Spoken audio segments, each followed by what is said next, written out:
పరిశుద్ధ నామానికి స్తోత్రాలు. ఈ రోజున యెషయా గ్రంథము 44వ అధ్యాయము. ఈ అధ్యాయంలో 28 వచనాలున్నాయి. మొదటి వచనం, అయినను నా సేవకుడవగు యాకోబు, నేను ఏర్పరచుకొనిన ఇశ్రాయేలు వినుము. రెండవ వచనం, నిన్ను సృష్టించి గర్భములో నిన్ను నిర్మించి నీకు సహాయము చేయువాడైన యెహోవా ఇలాగు సెలవిచ్చుచున్నాడు, నా సేవకుడవగు యాకోబు, నేను ఏర్పరచుకొనిన యెషూరును భయపడకుము. మూడవ వచనం, నేను దప్పిగల వాని మీద నీళ్లను, ఎండిన భూమి మీద ప్రవాహ జలములను కుమ్మరించెదను. నీ సంతతి మీద నా ఆత్మను కుమ్మరించెదను. నీకు పుట్టిన వారిని నేను ఆశీర్వదించెదను. నాలుగవ వచనం, నీటి కాలువల యొద్ద నాటబడిన నిరవంజి చెట్లు గడ్డిలో ఎదుగునట్లు వారు ఎదుగుదురు. ఐదవ వచనం, ఒకడు నేను యెహోవా వాడనను, మరి ఒకడు యాకోబు పేరు చెప్పుకొనును, మరి ఒకడు యెహోవా వాడనని తన చేతితో వ్రాసి ఇశ్రాయేలను మారు పేరు పెట్టుకొనును. ఆరవ వచనం, ఇశ్రాయేలీయుల రాజైన యెహోవా, వారి విమోచకుడైన సైన్యములకు అధిపతియగు యెహోవా ఇలాగు సెలవిచ్చుచున్నాడు, నేను మొదటి వాడను, కడపటి వాడను, నేను తప్ప ఏ దేవుడును లేడు.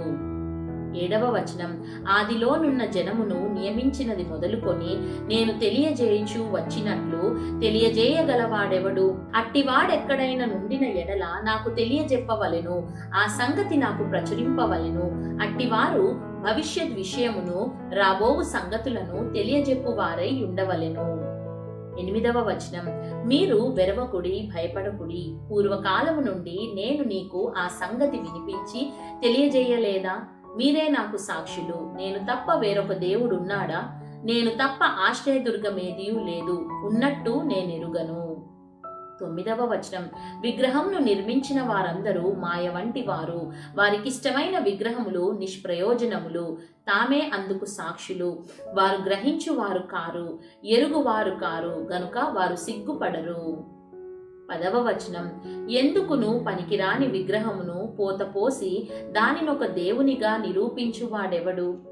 11వ వచనం, ఇదిగో దాని పూజించు వారందరూ సిగ్గుపడుదురు. ఆ శిల్పకారులు నరమాత్రులే గదా, వారందరూ పోగు చేయబడి నిలువబడవలెను. నిశ్చయముగా వారు భయపడి సిగ్గుపడుదురు. 12వ వచనం, కమ్మరి గొడ్డలి పదును చేయుచు నిప్పులతో పనిచేయును, సుత్తెతో దానిని రూపించి తన బాహుబలము చేత దాని చేయును. అతడు ఆకలి గొనగా అతని బలము క్షీణించిపోవును, నీళ్లు త్రాగక సొమ్మసిల్లును. 13వ వచనం, వడ్లవాడు నూలు వేసి చీర్ణముతో గీత గీచి చిత్రికలతో దాని చక్క చేయును, కర్కాటములతో గురుతు పెట్టి దాని రూపించును. మందిరములో దాని స్థాపింపవలెనని నర రూపము గల దానిగాను నర సౌందర్యము గల దానిగాను చేయును. 14వ వచనం, ఒకడు దేవదారు చెట్లను నరుకవలెనని పూనుకొనును, శ్మశాన వృక్షమును గాని సరళ వృక్షమును గాని సింధూర వృక్షములను గాని అడవి వృక్షములలో ఏదో ఒక దానిని తీసుకొనును. ఒకడు చెట్టు నాటగా వర్షము దాని పెంచును. 15వ వచనం, ఒకడు పొయ్యి కట్టెలకు వాటిని ఉపయోగించును, వాటిలో కొంత తీసుకొని చలి కాచుకొనును, నిప్పు రాజబెట్టి రొట్టె కాల్చుకొనును.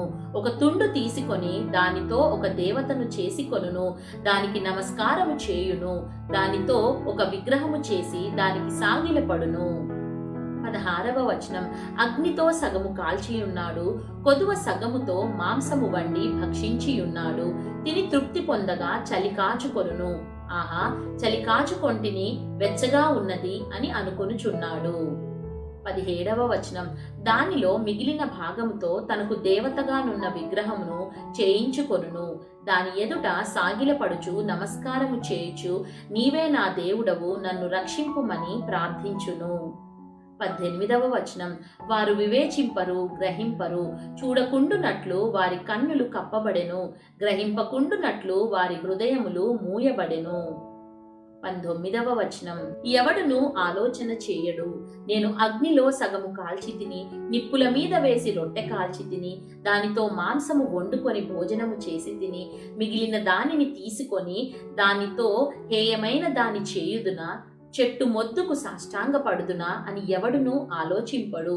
యోచించుటకు ఎవనికిని తెలివి లేదు, వివేచన లేదు. 20వ వచనం, వాడు బూడిద తినుచున్నాడు, వాని మనస్సు మోసపోయినదై తప్పు దారిని వాని తీసుకొని పోవుచున్నది.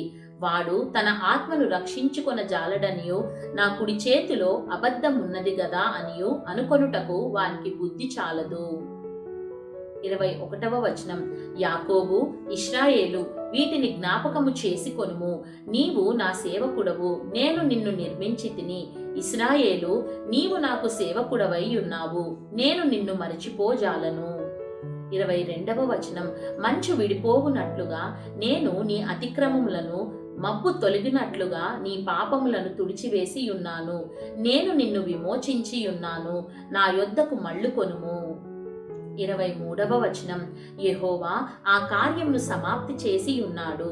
ఆకాశములారా ఉత్సాహధ్వని చేయుడి, భూమి అగాధ స్థలములారా ఆర్భాటము చేయుడి.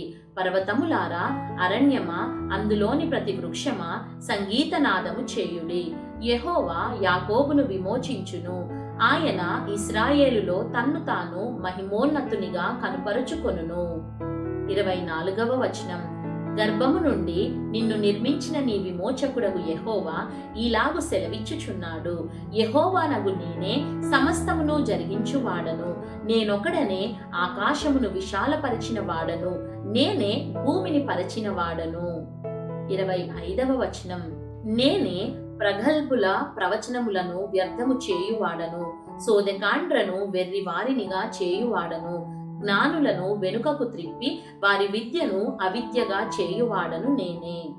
26వ వచనం, నేనే నా సేవకుని మాట రూఢిపరచువాడను, నా దూతల ఆలోచన నెరవేర్చువాడను. యెరూషలేము నివాస స్థలమగుననియు యూదా నగరులను గూర్చి అవి కట్టబడుననియు నేను ఆజ్ఞ ఇచ్చి ఉన్నాను. దాని పాడైన స్థలములను బాగు చేయువాడను నేనే. 27వ వచనం, నేనే నీ నదులను ఎండజేయుచున్నాను, ఎండి పొమ్మని ప్రవాహముతో నేనే చెప్పుచున్నాను. 28వ వచనం, కోరేషుతో నా మంద కాపరి, నా చిత్తమంతయు నెరవేర్చువాడా అని చెప్పువాడను నేనే. యెరూషలేముతో నీవు కట్టబడుదువనియు దేవాలయమునకు పునాది వేయబడుదువనియు నేను చెప్పుచున్నాను. దేవుడు చదవబడిన పరిశుద్ధ వాక్యాన్ని మనందరి వినికిల్లో దీవించి మనల్ని ఆశీర్వదించును గాక. ఆమేన్.